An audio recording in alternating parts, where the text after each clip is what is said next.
വളരെ പെട്ടെന്ന് നമ്മൾ മെഡിക്കൽ കോളേജുകളിലേക്കൊക്കെ ഒന്ന് പോവുകയാണ്. കാരണം അവിടെ മെഡിക്കൽ കോളേജ് അധ്യാപകർ ഇന്നൊരു പ്രതിഷേധത്തിന് ഒരുങ്ങുന്നു.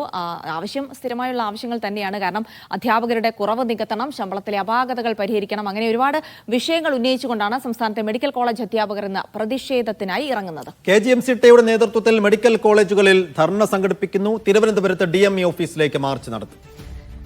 യെസ്, വളരെ പെട്ടെന്ന് വിവരങ്ങളിലേക്ക് പോകേണ്ടതുണ്ട്. ഷിജോ കുര്യനാണ് തിരുവനന്തപുരത്ത് നിന്ന് വിവരങ്ങൾ നൽകാനായി ചേരുന്നത്. ഷിജോ, നിരവധി ആവശ്യങ്ങളുണ്ട് മെഡിക്കൽ കോളേജ് അധ്യാപകർക്ക്, പ്രത്യേകിച്ച് അധ്യാപകരുടെ കുറവ് നികത്തിയിട്ടില്ല തുടങ്ങിയ ആവശ്യങ്ങളൊക്കെ ഉണ്ട്. അപ്പോൾ ഇന്ന് ഒരു സൂചനാ പ്രതിഷേധം മാത്രമാണോ, കൂടുതൽ പണിമുടക്കിലേക്കൊക്കെ പോകാനുള്ള ഒരു തീരുമാനം എടുത്തിട്ടുണ്ടോ? എങ്ങനെയാണ് ഇന്നത്തെ പ്രതിഷേധം ഉണ്ടാവുക ഷിജോ? അത് ഏതെങ്കിലും രീതിയിൽ അവരുടെ ക്ലാസുകളെയൊക്കെ ബാധിക്കുമോ?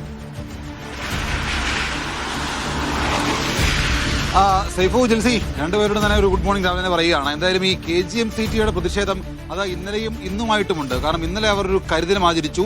ഇന്ന് അതിന്റെ തുടർച്ചയെന്നോണമാണ് വിവിധ ആവശ്യങ്ങൾ ഉന്നയിച്ചുകൊണ്ട് ഒരു പ്രതിഷേധ ധർണയും മാർച്ചും സംഘടിപ്പിക്കുന്നത്. ഇന്ന് തിരുവനന്തപുരം മെഡിക്കൽ കോളേജിൽ പ്രതിഷേധ മാർച്ചുണ്ട്. ആ മാർച്ചിന് പിന്നാലെ ധർണ സംഘടിപ്പിക്കും. March DME ഓഫീസിലേക്കാണ്. ഇപ്പോൾ നമുക്കറിയാം, കേരളത്തിലെ എല്ലാ ജില്ലകളിലും മെഡിക്കൽ കോളേജ് എന്ന് പറയുന്ന ഒരു വലിയൊരു നേട്ടത്തിലേക്ക് കേരള സംസ്ഥാന ആരോഗ്യരംഗം പോയിട്ടുണ്ട്.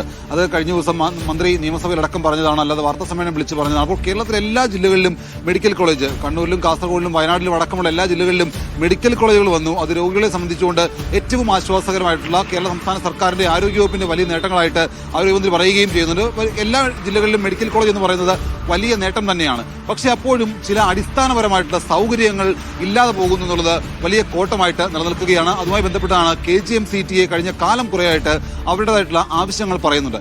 KGMCTയെ പുതിയ മെഡിക്കൽ കോളേജുകൾക്ക് എതിരല്ല, എന്നാൽ KGMCT ആവശ്യപ്പെടുന്ന പോലെ എല്ലാ മെഡിക്കൽ കോളേജുകളിലും അടിസ്ഥാന സൗകര്യം വേണം. ഇപ്പോൾ അവർ പറയുന്ന പ്രധാനപ്പെട്ട കാര്യം എന്ന് പറയുന്നത്, പുതിയ മെഡിക്കൽ കോളേജുകൾ വരുമ്പോൾ അവിടേക്ക് നിലവിലുള്ള പഴയ മെഡിക്കൽ കോളേജിൽ നിന്ന് അധ്യാപകരുടെ പുനർവിന്യാസം നടത്തുന്നു. അങ്ങനെ പുനർവിന്യാസം നടത്തുന്ന രീതി ശരിയല്ല. അതായത് പുതിയ തസ്തികകൾ സൃഷ്ടിക്കുക എന്നുള്ളതാണ് ഏറ്റവും ആത്യന്തികമായിട്ട് ചെയ്യേണ്ട ഒന്നാമത്തെ പ്രധാനപ്പെട്ട കാര്യം.